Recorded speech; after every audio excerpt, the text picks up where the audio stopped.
يا رب بالمصطفى بلغ مقاصدنا واغفر لنا خطايا واسع الكرم يا رب بالمصطفى بلغ مقاصدنا واغفر لنا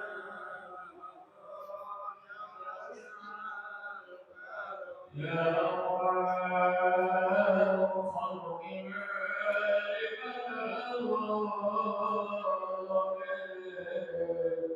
سواك عند حلول العبس العليم يا حبيبي مصطفى بلغ مقاصدنا واغفر لنا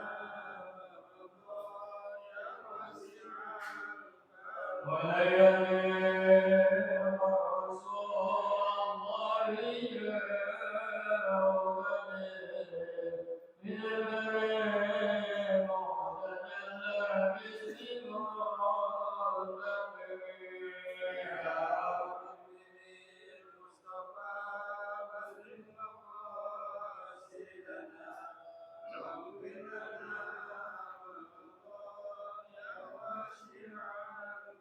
فإن من جودك يا ومن روحك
عند النوع والروع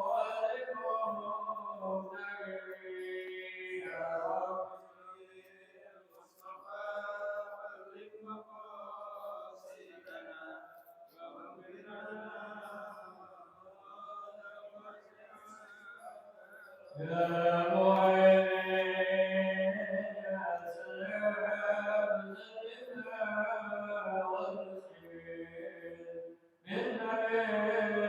رب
الفاتحة تابلة القبول وتمام كل سور ومأمول وعلى نية أن الله تعالى يفتح علينا فتوح العارفين ويفقهنا في الدين ويرزقنا كمال الإخلاص واليقين ثم إلى أرواح مشايخنا ومعلمنا في الدين ومؤلف هذا الكتاب أن الله تعالى يتغشاهم بالرحمة والمغفرة وينفعنا ببركاتهم وأسرارهم وأنوار علومهم وإلى حضرة النبي محمد صلى الله عليه وسلم بسر الفاتحة.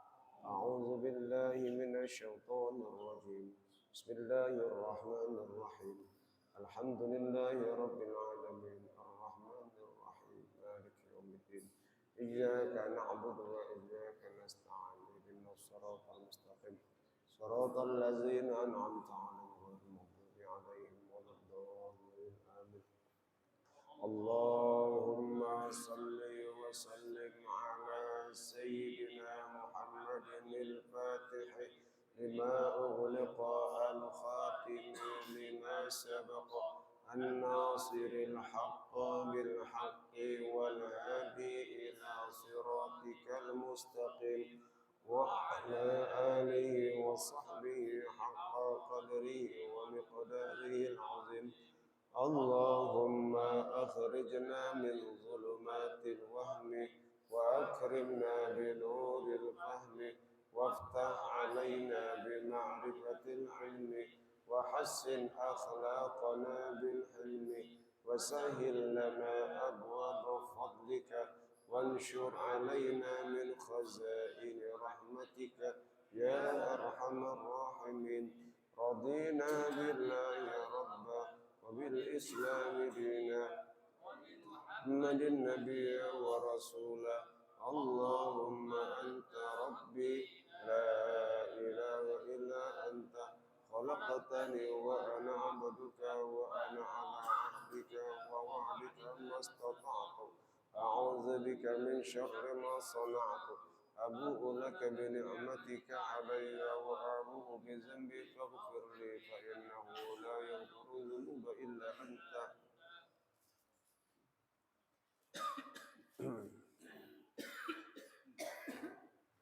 Masih sedikit ya masalah hadis saja. Bismillahirrahmanirrahim. Alhamdulillahirabbil alamin.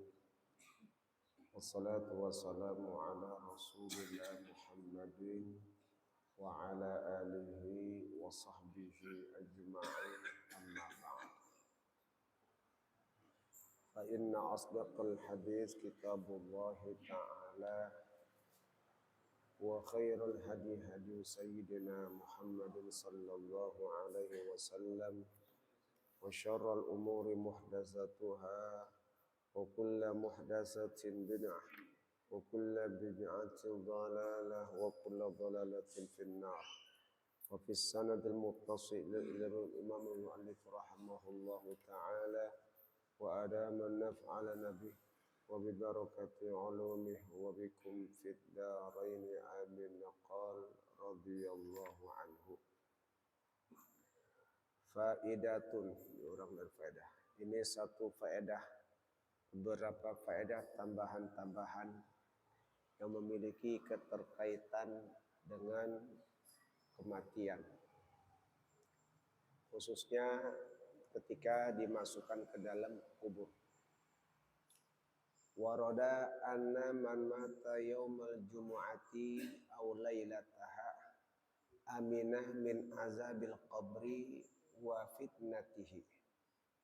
Telah datang hadis, siapa yang mati di hari Jumat atau di malam Jumat, maka ia akan terlindungi dari azab kubur dan fitnah kubur. Azab kubur itu pasti ada. Nabi mengatakan azabul qabri hakun. Azab kubur itu benar. Azab kubur itu benar. Bahkan di dalam hadis lain lagi, innal mauta yu'azzabuna fi kuburihim hatta tasma'ahumul bahaimu. Sungguh orang-orang yang meninggal, maka mereka yang disiksa di dalam kubur sampai terdengar oleh binatang-binatang ternak. Jadi binatang-binatang tersebut dapat mendengar bagaimana siksaan orang yang ada di dalam kubur. Tuh. Orang pernah membuktikan dia punya hewan peliharaan. Saya pernah lihat itu. Itu gelagat hewan tersebut khususnya burung, burung kakatua. Itu burung lagi belum sampai kuburan, tuh burung biasa-biasa aja. Ceria tuh burung. Wah, biasa. Tapi ketika sudah masuk kuburan, itu burung ya, romannya udah beda. Udah gelisah. Ya. Serasa dia nggak betah di situ. Kenapa? Itulah kondisi bahwa makhluk itu dapat mendengar siksaan orang yang ada di dalam kubur. Ya, jadi azab di dalam kubur itu adalah benar dan pasti orang akan menghadapi siksaan di dalam kubur. Bahkan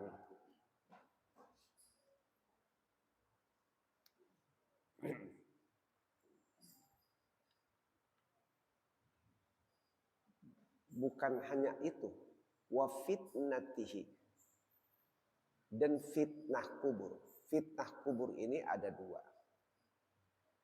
Jadi fitnah kubur itu, ya, yang pertama diuji, ditanya oleh malaikat, ditanya oleh malaikat. Ada kalanya disiksa, ya, disiksa. Jadi fitnah kubur dua, bisa ditanya, bisa disiksa. Kalau dia tidak bisa menjawab, maka dia disiksa. Nah,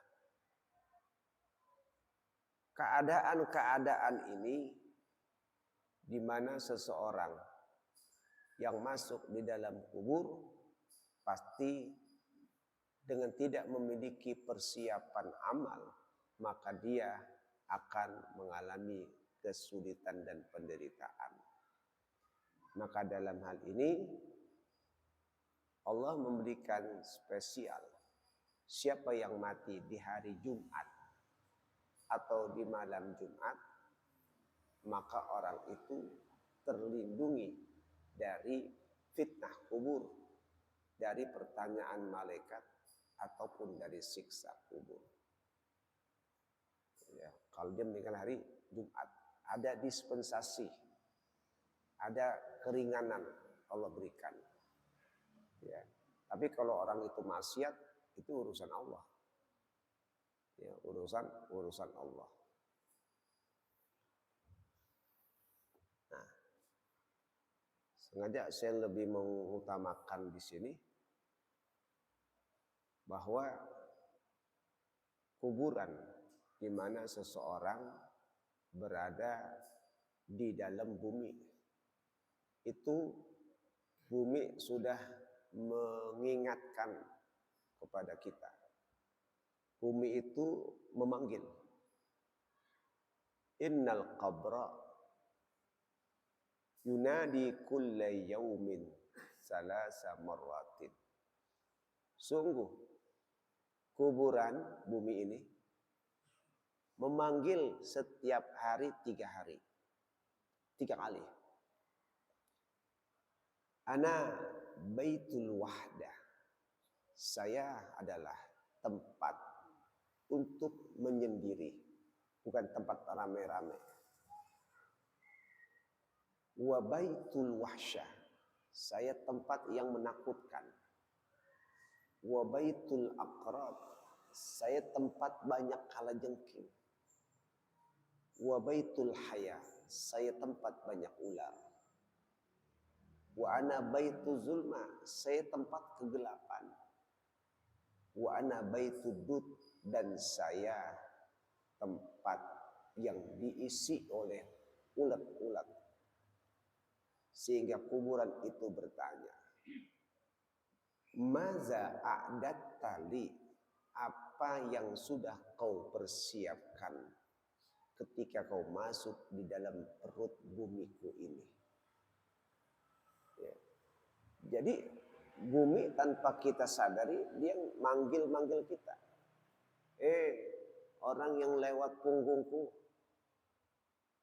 ingat, kau nanti bakal dimasukkan ke dalam kuburan, ke dalam tanah ini. Kondisinya kalau sudah di sini kamu sendiri. Kondisinya kalau di sini kamu bakal takut. Kondisinya kalau di sini kamu bakal ditemani oleh kalajengking, ular, dalam keadaan gelap, digigit oleh ulat. Kau sudah punya persiapan apa? Kau sudah punya persiapan apa?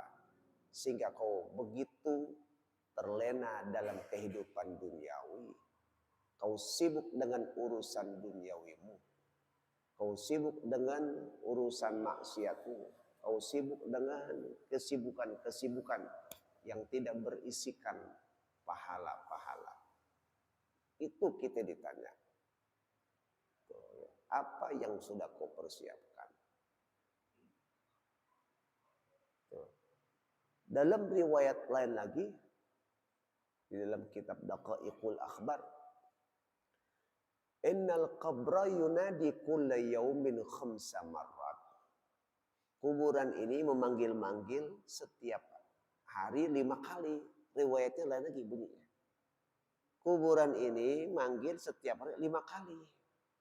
Apa dia bilangkan? Ana baitul wahdah. Saya rumah untuk menyendiri. Tidak banyak orang akan kumpul tinggal di dalam kubur ini sendiri. Faj'al laka mu'nisan qira'atal Qur'an. Jadikanlah temanmu membaca Al-Qur'an. Jadi ketika di dalam kubur itu sendiri, kita butuh teman. Apa tuh? Baca Quran. Tuh. Kalau kita malas baca Quran, ya kita nggak punya teman. Di dalam kubur kita bakal sendiri. Di sini mah kita bisa sama-sama, bisa kumpul, bisa kongkok, bisa ngobrol. Tapi kalau udah mati, orang yang sudah mati bukan berarti dia sebagaimana yang kita lihat sudah tidak merasakan apa-apa. Orang kalau sudah mati, ukurannya bukan kita ngelihat dia. Kalau ukuran kita ngelihat dia, kita anggap orang udah mati udah nggak ngerasain apa-apa. Bukan. Tapi ukurannya adalah dia sendiri yang merasakan nanti. Dan kita juga akan merasakan kondisi di alam kubur. Karena orang yang meninggal dunia, ketika dia meninggal, maka dia akan merasakan satu kehidupan di alam barzakh. Imma raudhah min riyadil jannah wa imma hufratan min hufarin nar. Ada kalanya diisi dengan taman-taman surga dan ada kalanya diisi dengan lubang azab dari api neraka. Itulah kuburan. Tuh. Maka dalam hal ini ketika kita masuk diingatkan, mumpung kita masih ingat, mumpung kita masih hidup, mumpung masih ada yang ingetin, okay, bahwa kuburan tempat di mana kita menyendiri. Kalau sudah menyendiri, maka kita butuh teman. Siapa teman kita? Qiraatul Quran, membaca Quran sebagai teman kita. Lalu kuburan itu ngomong lagi, wa ana baitu zulmah. Saya adalah rumah kegelapan. Fanawwirni bi sholatil lail. Terangilah aku dengan sholat malam. Kalau ketika kau masuk ke dalam kubur, kuburan ini tempatnya gelap. Masuk ke dalam goa saja gelap, butuh senter. Nah sekarang kalau dalam goa bisa keluar, ada lubangnya. Tapi kalau kita sudah masuk dalam kubur, udah diam di situ. Selama-lamanya di situ. Tuh, ya. Butuh penerang. Apa penerangnya? Bisolatil lail, solat malam. Dengan solat malam, maka kuburan kita akan menjadi terang. Tuh. Lalu bumi ini berkata lagi, wa ana baitut turabi. Saya adalah rumah atau tempat yang beralaskan tanah. Saya tempat yang beralaskan tanah. Tuh. Jadi kalau kau masuk ke dalam kubur, sebagaimana halnya kita hidup di dunia, kita rasanya risih kalau duduk di atas tanah. Nggak nyaman kalau duduk di atas tanah. Kagak mau duduk mungkin duduk di atas tanah. Nyari alas. Pakai karpet, pakai tikar. Nah ini badan kita telentang, miring di atas tanah. Tuh ya. Kalau kain kafan itu mah lama-lama habis. Kalau nggak punya amal yang benar. Maka dikatakan fahmilil firasya wa huwal amalu salih. Maka bawalah permadani sebagai hamparan nanti ketika kau berada di alam kubur. Nah, apa itu permadaninya? Wa huwal amalu salihu, yaitu amal yang soleh. Kita kudu banyak amal soleh. Mesti dihitung-hitung amal soleh apa yang kita bawa. Kesibukan mana yang lebih kita utamakan? Ya, akhiratkah, duniakah yang lebih banyak kita sibukkan? Gitu. Padahal itu menjadi penentu di mana kita bakal masuk ke alam kubur dan dikuburkan di situ. Ya. Lalu bumi itu, kuburan itu bertanya lagi, manggil lagi. Wa ana baitul afa'i. Saya rumah yang diisikan oleh ular-ular. Saya di sini nih tanah banyak ular yang siap menggigit, mencatek ahli kubur di situ. Siap menggigit, mencatek ahli kubur di situ. Ingat, bukan kita melihat orang yang meninggal ketika dicatek lalu dia diam. Enggak. Tapi kondisi dialah yang merasakan dan nabilah yang menyampaikan bahwa mereka akan menerima, merasakan kondisi-kondisi kehidupan di alam kubur. Nah, ketika ada ular, bagaimana supaya kita ini terhindar? Fahmilit tiryaqo. Bawalah penawarnya. Apa? Wahuwa bismillahirrahmanirrahim. Yaitu perbanyak membaca bismillahirrahmanirrahim. Mau ngapa-ngapain tuh? Baca bismillahirrahmanirrahim. Mau masuk rumah, baca bismillahirrahmanirrahim. Mau melakukan sesuatu, baca bismillahirrahmanirrahim.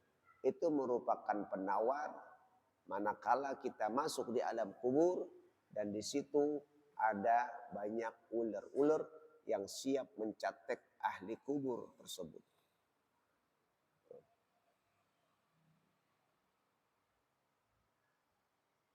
Wa ihraqid dumu'i. Dan wa ihraqud dumu'i, meneteskan air mata. Tuh ya. Baca bismillah sambil meneteskan air mata, merenungkan kesalahan, kealpaan kita ya, atas lalainya kita mengingat Allah. Itu penawarnya manakala kita masuk ke dalam kubur. Bumi berkata lagi, kuburan berkata lagi, wa ana baitu su'ali munkarin wa nakirin. Saya adalah rumah tempat bertanyanya malaikat munkar nakir. Saya ini tempat malaikat munkar nakir bertanya. Tuh. Jadi kalau kita masuk dalam kubur, selain orang-orang yang tertentu, orang-orang tertentu, ya, semuanya akan merasakan pertanyaan malaikat munkar dan nakir. Masuk dalam kubur, ketemu munkar nakir. Ya. Jika kita lagi duduk, sudah dimasukin ke liang lahat, diuruk, ditinggalkan. Allah kembalikan ruh kita masuk lagi dan menghadapi pertanyaan malaikat munkar nakir. Datang. Ya. Ketika datang malaikat munkar nakir, nanya. Tuh, ya. Dia akan menjadi enak ketika berhadapan dengan orang-orang yang saleh. Dia akan menjadi menakutkan ketika dihadapkan dengan orang-orang yang maksiat. Ya, ibaratnya kayak gini. Algojo mau nyiksa orang. Orang yang mau disiksa emang udah bikin nyusahin orang lain. Bikin bunuh. Itu algojo makin gregetan. Ya mau gregetan, udah gregetan ya. Kalau dia datang gue embat juga biarin itu. Ya, udah gregetan, pengen buru-buru nimpa. Tuh, pengen buru-buru nimpa. Kenapa? Orang yang macam kayak gitu tuh dihadap, ketika di dunia saja itu algojo kalau udah itu pengen hancurin aja tuh, pengen langsung. Ketika dia disiksa atas kesalahan-kesalahannya, ya, atau mungkin polisi lihat penjahat yang udah bangor, udah nyusahin nyarinya, baru ketangkep. Paling di kantor polisi diteblakin terus, dijorokin terus, tuh, kayak gitu, ya, tendang terus, apa? Ngeselin yang begini tuh. Orang yang kagak benar, yang tidak saleh, ketika di dalam kubur, maka dia akan berhadapan dengan malaikat dalam kondisi menakutkan. Tuh, ya, menakutkan. Tapi kalau orang yang soleh, enggak enak. Kayak sama juga orang benar-benar salah, cuman dia itu ya dibikin ini. Orang yang mau nyakitin juga enggak tega, gue enggak tega, lu disusahin, ditipu gimana nih gue juga. Tuh. Ibanya tuh ada. Tuh, ya. Nah, malaikat pun begitu, kalau berhadapan dengan orang yang soleh, dia akan baik. Tinggal kita mengelola amal perbuatan kita ini tatkala kita meninggal dunia dimasukkan ke dalam liang kubur, maka apa yang mesti kita bawa dan kita menjadi teman kita nanti. Nah, orang yang akan dihadapi oleh malaikat munkar nakir maka diseru fa'aksir ala zahri, perbanyaklah di atas punggungku membaca qaula la ilaha illallah Muhammadur Rasulullah liyumkina laka an tujibahu, yang mungkin atau liyumkina laka an tujibahu, untuk memantapkan kamu menjawabnya. Kalau kita baca la ilaha illallah banyakin tuh, maka kita akan mudah menjawab pertanyaan malaikat munkar nakir. Karena sudah terbiasa mengucapkan la ilaha illallah. La ilaha illallah. Lisan kita selalu berzikir mengucapin la ilaha illallah. La ilaha illallah. La ilaha illallah. Maka manakala di alam kubur, Malaikat munkar nakir bertanya, kita jawab dengan lantang. Tuh ya. Jadi pertanyaan munkar nakir itu nggak bisa ibaratnya dapat bocoran. Emang tolong kasih bocoran dong. Pertanyaan apa sih? Kayak orang lagi ujian, soalnya apa soalnya? Tuh ya. Tuh soalnya apa sih? Memang sih dapat bocoran marabbuka wa man nabiyuka itu udah dapat bocoran sebenarnya. Tapi yang permasalahannya adalah yang menjawabnya ini bukan mulut kita semata, tapi yang menentukan bisa dan tidaknya adalah amal kita. Ibaratnya gini, orang kalau lagi di interview, kalau dia sudah banyak salah, kan down tuh. Itu jawabnya juga bingung. Dia udah ngapalin. Nanti kalau ditanya ini jawabnya ini ya. Kalau tanya jawabnya ini udah ngapalin. Oh iya siapa ini? Tahu-tahu ditakut-takutin jadi down. Tuh. Mau jawab berantakan. Tuh ya. Kamu lagi tuh bagaimana pendapat kamu kalau begini? Nah, bingung dia. Kenapa? Sebab dia sudah takut duluan. Udah takut duluan. Nggak bisa jawab. Aduh, saya nggak bisa jawab. Salah. Apa? Saya grogi jawabnya. Kan udah hafalin. Iya, saya udah ngapalin. Cuman begitu. Nah, kondisi seperti itu. Ya. Nah, di alam kubur ketika jawab pertanyaan malaikat munkar nakir pun begitu. Ya, bukan kita apalin di dunia, tapi kondisi kita ketika kita menjadi hamba Allah yang takwa, yang saleh, maka nanti amal kita itulah yang akan menggerakkan di dalam menjawab pertanyaan malaikat munkar nakir. Nah, salah satunya dalam kehidupan kita, manakala kita hidup, perbanyak membaca la ilaha illallah, la ilaha illallah, la ilaha illallah terus saja. Itu akan memudahkan menjawab pertanyaan malaikat munkar nakir. Nah, itu secara umum. Walaupun dalam hadis ini orang yang mati hari Jumat dan malam Jumat dia akan terhindar dari pertanyaan munkar nakir. Kalau masalah itu yang terhindar adalah yang matinya dalam kondisi tertentu itu sudah menjadi urusan Allah, bukan menjadi urusan kita. Orang yang meninggal dalam keadaan sakit perut, orang yang meninggal dalam keadaan tenggelam, orang yang meninggal dalam keadaan ketiban bangunan, itu adalah orang-orang yang mati syahid, terpelihara. Tuh. Kita nggak bisa urusan mati, kita pengen kalau gitu gue tenggelam aja dah biar kelelep. Mana mau. Itu namanya niat bunuh diri, udah salah. Tuh. Biar ketiban bangun aja dah, salah juga. Itu udah niat bunuh diri. Kematian membiarin berjalan sebagaimana biasa. Yang penting amal soleh kita. Cari yang lain. Mati dari Jumat, malam Jumat. Kita emang nggak tahu matinya kapan. Nggak usah ngincer-ngincer. Gitu ya. Yang penting persiapkan amal soleh kita.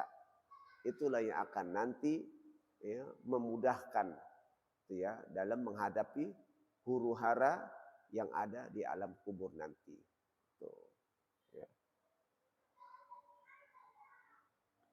Kalau mau lagi baca surah Al-Muluk, nah, itu bisa tuh yang kita lakukan, baca surah Al-Muluk. Kalau kita rajin tiap malam sebelum tidur, man qara'a alif lam mim sajadah au surata Al-Muluk amina min fitnatil qabri. Siapa orang yang membaca alif lam mim sajadah qabla naum sebelum tidur, atau dia membaca surah Al-Muluk sebelum tidur, maka dia akan terpelihara dari fitnah kubur, pertanyaan malaikat munkar nakir. Tuh, ya. Akan terpelihara kalau rajin bacanya. Tuh, ya. Nah, itu tadi kuncinya. Quran akan menemani. Quran bakal menemani kita. Kalau kita rajin baca.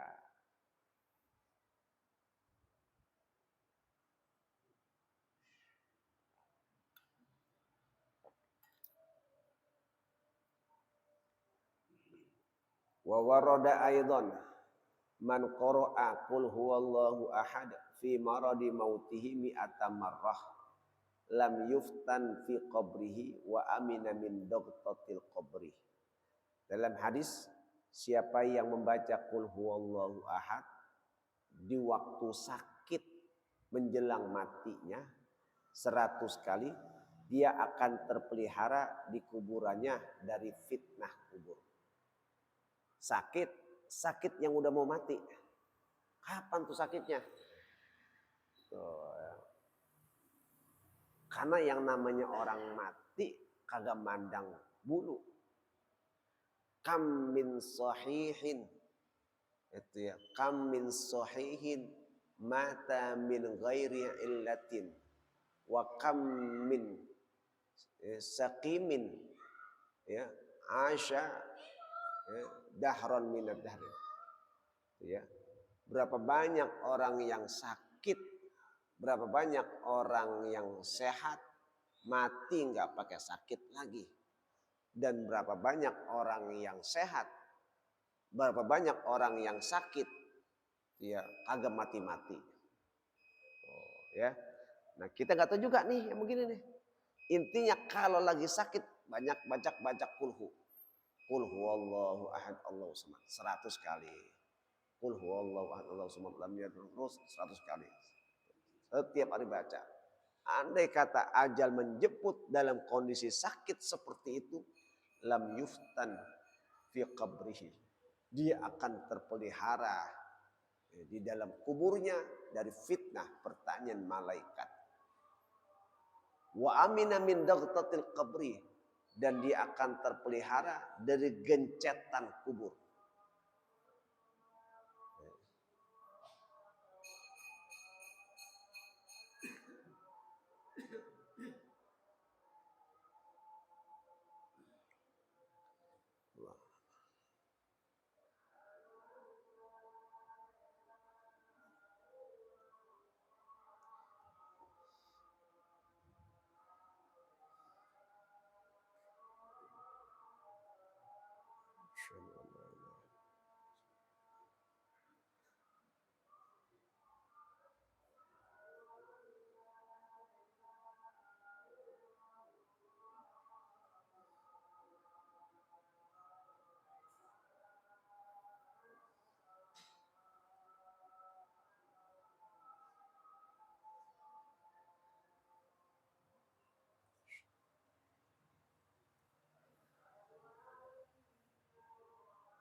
La haula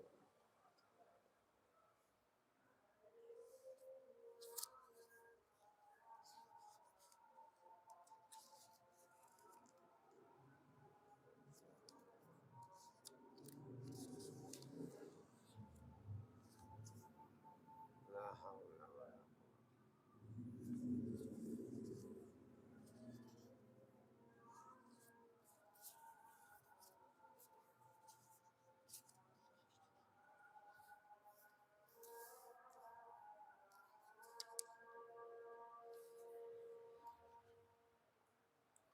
la haula.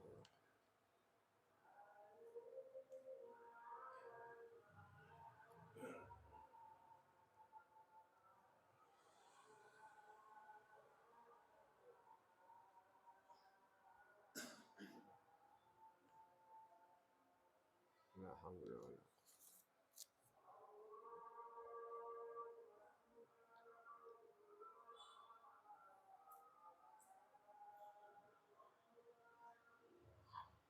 Allahu Akbar.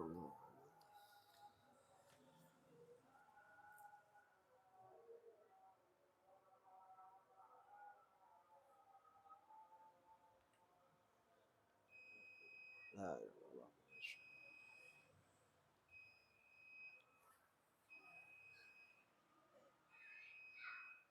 Ya, jadi itu. Kalau dia baca qul huwallahu ahad di waktu sakitnya dia akan terpelihara dari malaikat fitnah kubur. Wa amina min dagtatil qabri, dan dia akan terpelihara dari gencetan kuburan. Dia akan terpelihara dari gencetan kuburan. Kita di alam kubur, fisik kita ini sebenarnya di dalam hadis kita kalau memperlakukan orang meninggal dunia harus pelan-pelan, hati-hati. Kenapa? Sebab dia habis dicabut nyawanya. Kalau dia dicabut, jangan sembarangan bawanya. Dia merasakan sakitnya. Merasakan sakit. Maka perlakukanlah. Kata Nabi melalui hadis Aisyah, dia merasakan sakitnya apa yang dirasakan oleh orang yang masih hidup. Tuh. Jadi orang yang meninggal dia merasakan kondisi sebagaimana dirasakan oleh orang yang masih hidup. Termasuk cara mandiinnya harus pakaian yang bersih. Jangan yang bekas dari bawah di ke muka. Kayak kita sendiri gak mau. Ya. Jadi harus yang bersih. Perlakukan sebagaimana dia diperlakukan sebagai orang yang hidup. Nah, ketika dimasukkan ke dalam kubur, itulah yang tadi dikatakan gelap, butuh teman. Tuh ya. Ular siap menyatek, butuh penawar. Ulat siap memakan. Tuh. Nah, ada lagi ketika dia masuk ke dalam kubur, nanti orang itu akan merasakan gencetan di dalam kubur. Ya, kita bakal digencet di dalam kubur, gencetan kubur. Ya, jadi bakal digencet sama kuburan. Artinya dia bersatu dua tiang ini deh, menggencet kita. Tuh. Apa hikmahnya seperti itu? Ulama mengatakan di dalam kitab bahwa bumi ini ibaratnya kangen. Bumi ibaratnya kangen sama manusia yang asalnya dari bumi kembali ke bumi lagi. Tuh, bumi ini kangen. Maka perlu dipeluk. Ibarat orang tua sama anak. Tuh ya. Kalau anak bangor datang diunyeng-unyeng. Kan gitu. Lu kemana aja sih lu deket-deketin tuh. Dicari-cari. Orang tua ngunyeng-ngunyeng anak tuh gitu. Lu kemana aja tadi. Saking gregetannya. Bumi pun begitu. Kalau orang yang bangor di atas. Pada udah neriak-neriak. Manusia. Lu jalan sombong di atas muka bumi gue. Ntar awas lu mati lu. Lu dikuburin sini. Gue unyeng-unyeng lu. Gitu. Masuk itu dengan gencetan yang menyakitkan. Tuh. Semua orang akan merasakan. Tapi kalau orang mukmin gencetan dokter Tuhan, gencetan kerinduan dari orang tua. Oh, anakku yang sudah lama belum ketemu, dipeluk, pelukan kerinduan. Tuh, kalau orang yang berbuat amal soleh. Makanya kalau ketika orang lagi gali kuburan, nah, itu kan dindingnya rapuh. Cuman di Arab doang yang gak rapuh. Karena disemenin. Ya. Kalau di Arab kan disemenin tuh.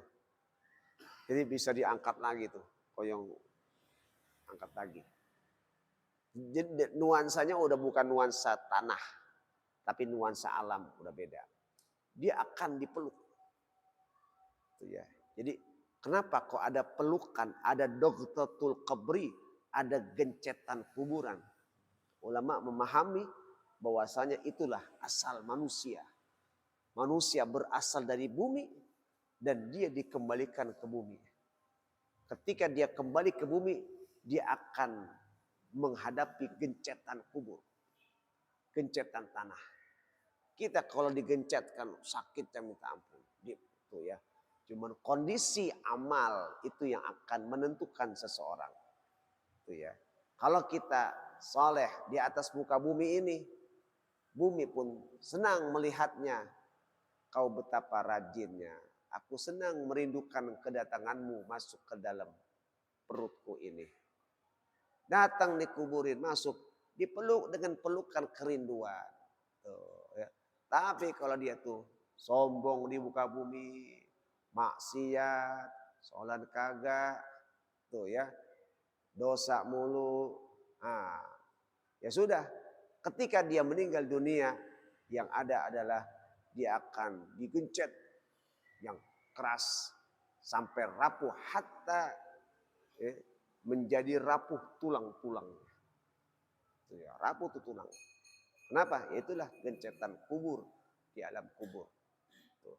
Jadi, nah orang yang kalau baca ini, qul huwallahu ahad, ketika sakit yang mau mati, insya Allah akan terpelihara dari gencetan kuburan tersebut.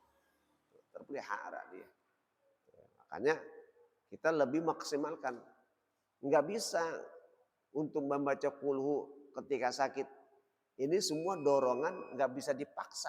Berbuat amal soleh itu nggak bisa spontan langsung bisa kita, oh dapat ini kita amalin. Itu kadang nggak menentukan bahwa kita bisa istiqomah. Tergantung kebiasaan. Ya. Bisa karena biasa. Ketika dia bisa melakukan, mengamalkan isi hadis ini, maka dia harus terbiasa melakukan amal soleh. Membaca Quran dan lain sebagainya. Maka dia akan terbiasa melakukan hal-hal yang baik. Jadi bisa karena biasa. Bisa melakukan ini? Bisa. Kalau memang dia punya kebiasaan berbuat amal soleh. Jadi amal soleh banyak. Kita harus pinter-pinter. Kita hidup di zaman Rasulullah. Bukan hidup di zaman Nabi-Nabi sebelum. Kalau hidup di zaman Rasul, sedikit berbuat, tapi nilainya luar biasa. Makanya amal-amal yang soleh, amal-amal itu kita harus pinter-pinter. Mana yang amalnya sedikit, dalam hadis yang sahih, tapi buahnya banyak. Tuh, apa tuh? Ya udah, di antaranya apa? Ngaji, nuntut ilmu. Itu fadilahnya lebih besar ketimbang kita cuma zikir, ketimbang kita cuma baca Quran. Hadir di majelis ilmu, keutamanya itu luar biasa. Sampai-sampai kalau dia meninggal saja dalam majelis ilmu, dia dicap sebagai orang yang mati syahid. Harus giroh, pintar-pintar mencari amal kebaikan. Tuh, ya. Apalagi itu salat. Salat 5 waktu, benar itu baik. Tapi kita harus pintar. Jangan cuma dapetin pahala 10. Cari, gali lagi biar pahalanya lebih besar lagi. Apa? Sholat jamaah. Yang pahalanya berlipat-lipat ketika kita sholat wajibnya dengan cara berjamaah. Gitu. Jadi jangan ya, merasa cukup, merasa puas dengan perbuatan ibadah yang kita lakukan. Ya, karena kita bakal ditimbang. Amal kita bakal timbang. Beratan mana nih ibadah kita, pahala kita ya, sama kelalaian kita. Ditimbang tuh. Kalau kelalaian kita lebih banyak dosanya, nah udah. Maka kebaikan kita sedikit. Kan saya sudah sholat. Iya, tapi sholat Anda tidak berbobot. Gitu. Maka perlu kita beratkan sholat kita itu biar berbobot. Bukankah Rasulullah sudah mengatakan la sholata li jaril masjid. Tidak sempurna Itu orang yang dekat masjid rumahnya, tapi dia tidak melakukan sholatnya berjamaah di masjid. La sholata li jaril masjid illa fil masjid. Nggak sempurna. Jadi dengan merasa cukup dengan amal soleh yang kita lakukan, kita tanpa menyadari bahwa kita bakal dituntut, ditimbang amal kita itu, ya, nanti kita sendiri yang bakal rugi. Itu kita sendiri yang bakal rugi. Nah, oleh karena itu, ketika kita dihadapkan dengan hal-hal alam barzakh tentang kuburan, kita harus benar-benar punya persiapan dan ada girah untuk menumbuhkan semangat ibadah kita nanti.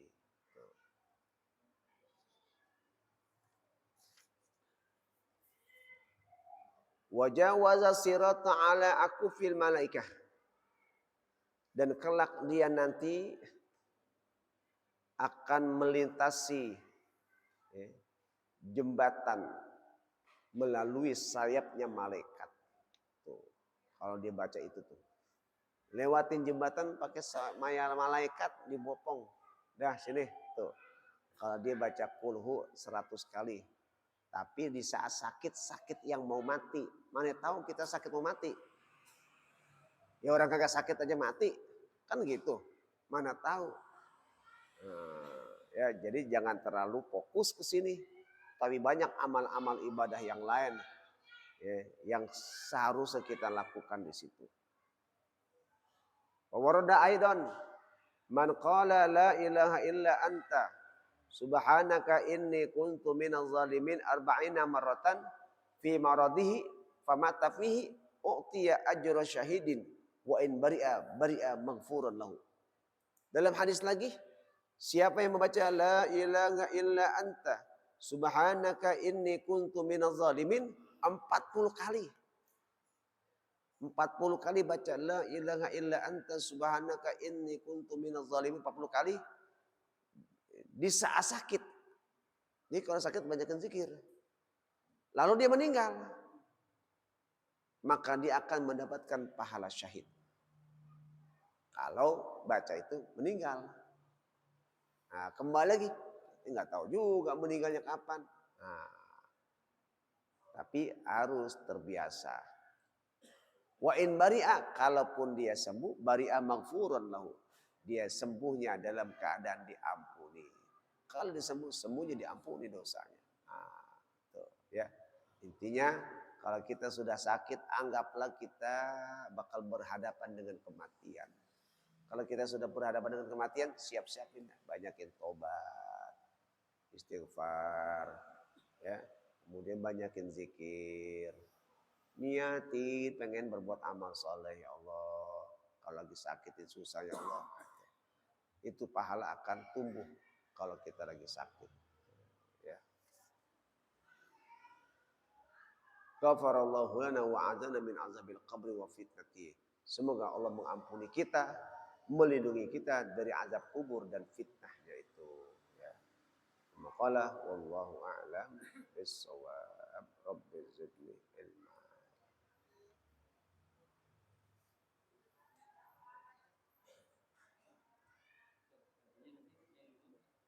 Iya, yang duanya. Kita berzakat. Udah patulmuin aja. Nyari yang terjemahan susah.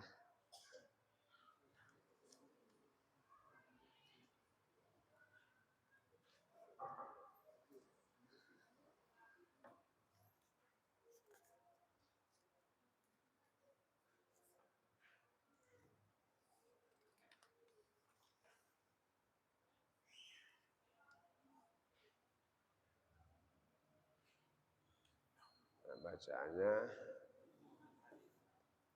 apa? Wafil hadisi. Bismillahirrahmanirrahim. Wafil hadisi. Inna Allah yuhibbu min ibadihi al-aqiyai akhbiyai al-abriyai. Dalam hadis, Allah mencintai hamba-hambanya yang takwa. Akhbiya, yang tidak menonjolkan. Abriya, yang berbuat baik. Allah sangat cinta kepada hamba-hambanya yang takwa. takwa, nggak merasa ingin dikenal, nggak merasa ingin viral. Dia biasa aja. Abria, berbuat baik, Allah sangat cinta. Ya. Kalau dia takwa, tapi dia ingin sekali dikenal di mana-mana. Nah, itu bukan masuk bagian dalam hadis ini.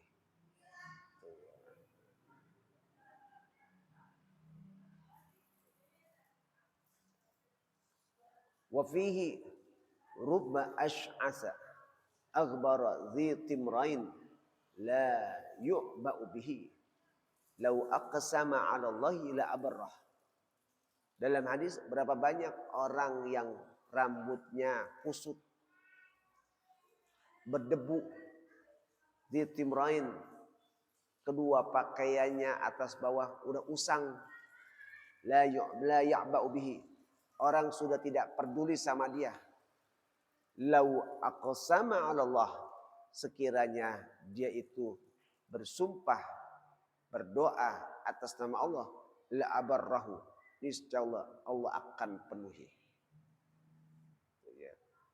Jadi kata Nabi, berapa banyak tuh orang-orang yang hidupnya biasa, ya, hidupnya biasa, rambutnya usang, rambutnya kusut, ya, kemudian pakaiannya usang, udah jelek, tuh.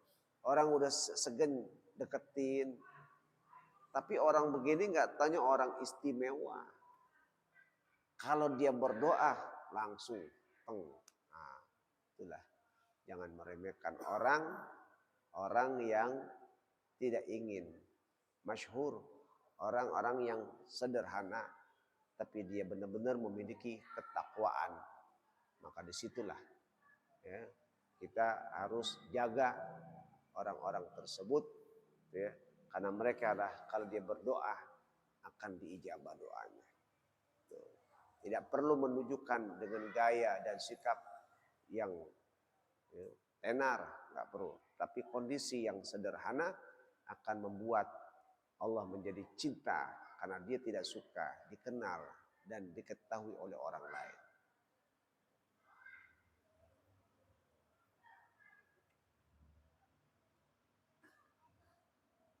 Wa man ishtadda hirsahu 'alal mali faqad ta'arrada bidzalika li akhtarin 'azimatin. Siapa yang keras kecintaannya 'alal mal, atas harta. Siapa orang yang cinta banget sama harta, punya rumah, ingin sekali diperbagus ini, punya mobil, maunya yang cakep-cakep semuanya, punya motor, maunya yang udah macam-macam. Dia cinta banget sama yang kelihatan bersifat harta, itu ya, kemewahan. Tuh. Rasanya kalau nggak diisi ini kayaknya kagak asik. Nah, cinta banget. Kalau hilang marahnya minta ampun. Tuh, ya. Nah, yang begini nih, faqad ta'arrada bidzalika li akhtarin 'azimah. Maka dia sungguh telah mendatangi bahaya yang sangat besar. Hati-hati. Wa baliyatin jasimah, musibah yang besar. Ilam yahfazillahu, kalau Allah tidak jaganya. Tuh, ya. Jadi hati-hati. Siapa orang yang sangat giro kepada harta, baik itu dia carikah ataupun dia miliki, maka orang yang seperti ini siap-siap dia akan menghadapi bahaya yang besar, musibah yang besar.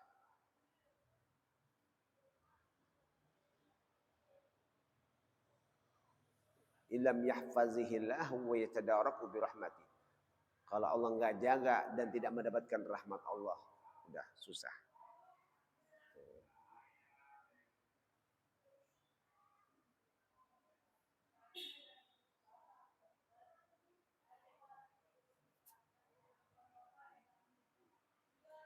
Wal mazmumu min hubbil jahi wal mali. Yang tercela itu adalah ada kecintaan mendapatkan penghormatan dan harta, itu yang tercela. Kita cinta pengen banget dihormatin, ya. Pengen disebut. Kalau kagak disebut ngomel. Tuh ya. Lu nggak nyebut gua tadi apa? Gitu ya. Gua kagak disebut-sebut gitu. Gitu ya. Udah pakaian rapi begini cakep-cakep. Ya, udah pakai gamis, udah pakai sorban, lu kagak nyebut gua lagi, kagak tahu ini. Tuh ya. Udah saya belajarnya jauh-jauh. Tuh ya. Belajar udah jauh, kagak disebut-sebut gitu. Udah saya punya murid banyak, kagak disebut-sebut gitu ya. Udah keturunan saya orang-orang yang hebat, kagak sebut-sebut. Nuntut ingin dihormati. Celak. Ya.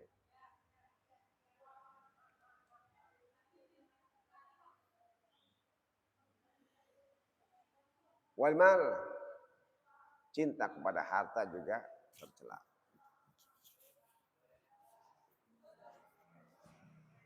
Wa minal hirsi alaihima syiddatu zalika. Dan tamak kepada keduanya sangatlah besar lagi, sangat tercela lagi. Kalau sampai kalau tadi kan cuma cinta doang, pengen banget saya dikenal, pengen banget ya.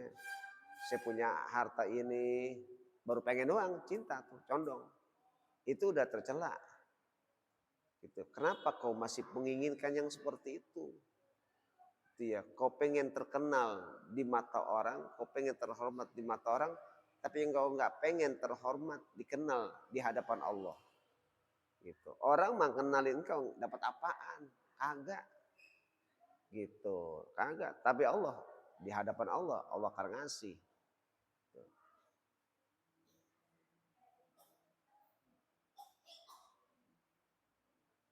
Nah kalau sampai tamak, tadi kan cuma pengen doang.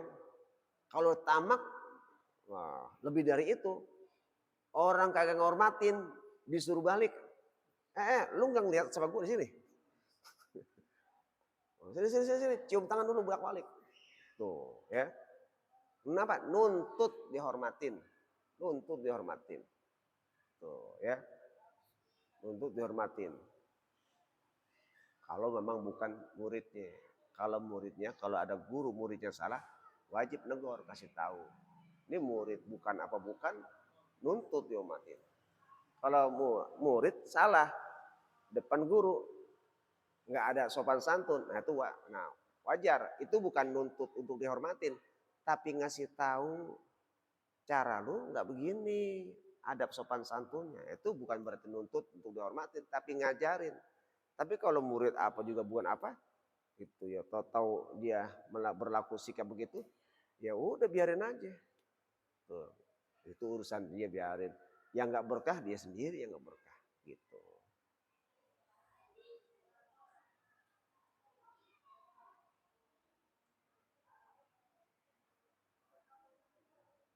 Wa ifratihi hatta yatluhu bahumal insanu wa yatasabbabu fi husulihi bi kulli wajhin yumkinuhu min jaizin wa ghairi jaizin wa yasiru bihima fi syughlin syaghan an tafarrugi li ibadatillahi wa zikrihi kama yaqulu zalika katsirun bi ba'dil maftunina wal ghafilin 'anillahi ta'ala.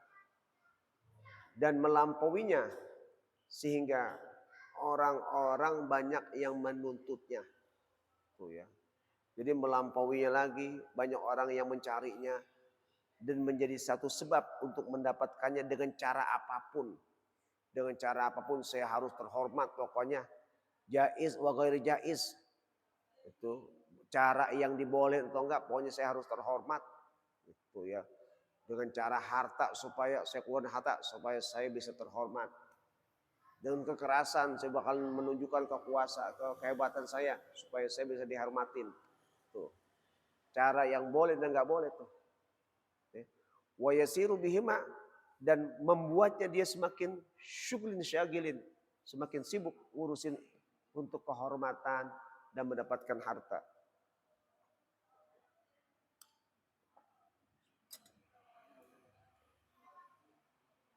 Anit tafarruq, hingga meninggalkan, mengosongkan untuk ibadah kepada Allah, wa zikrihi, dan mengingatnya, kama yaqa'u dzalika kasiran, sebagaimana kebanyakan li ba'dil maftunin al ghafirina, sebagian orang-orang yang sudah mendapatkan fitnah dan lalai dari Allah taala. Jadi sudah banyak orang-orang yang mengalami hal-hal seperti itu, ya, hanya menuntut kehormatan, ya, hingga dia membuatnya jadi lupa kepada Allah. Itulah orang-orang yang sudah terkena fitnah dan lalai dari Allah Ta'ala.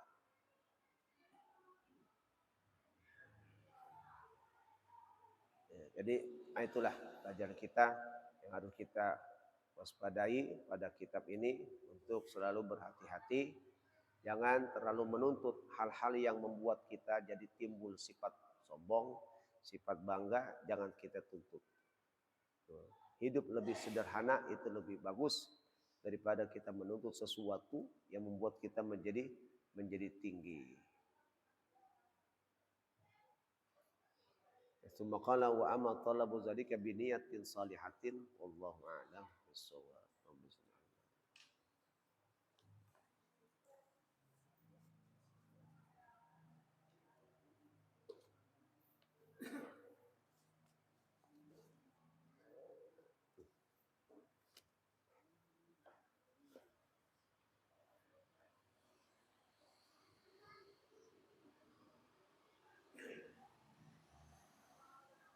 Bismillahirrahmanirrahim. Alhamdulillahirabbil alamin. Hamdan yuwafi ni'amahu wa yukafi'u mazidah. Ya Rabbana lakal hamdu wa lakal syukru kama yanbaghi li jalali wajhika wa li 'azimi sultanik. Allahumma shalli ala sayyidina Muhammad wa ala ali sayyidina Muhammad. Allahumma anfa'na bima 'allamtana wa 'allimna ma yanfa'una wa 'allimna ma jahilna wa zakkirna ma nasina wa zidna 'ilman nafi'a. Alhamdulillah ala kulli hal wa na'udzu bika min ahwali rahmatika ya arhamar rahimin ya arhamar rahimin. Sallallahu ala sayyidina Muhammadin wa ala alihi wa sahbihi wasallam. Alhamdulillah.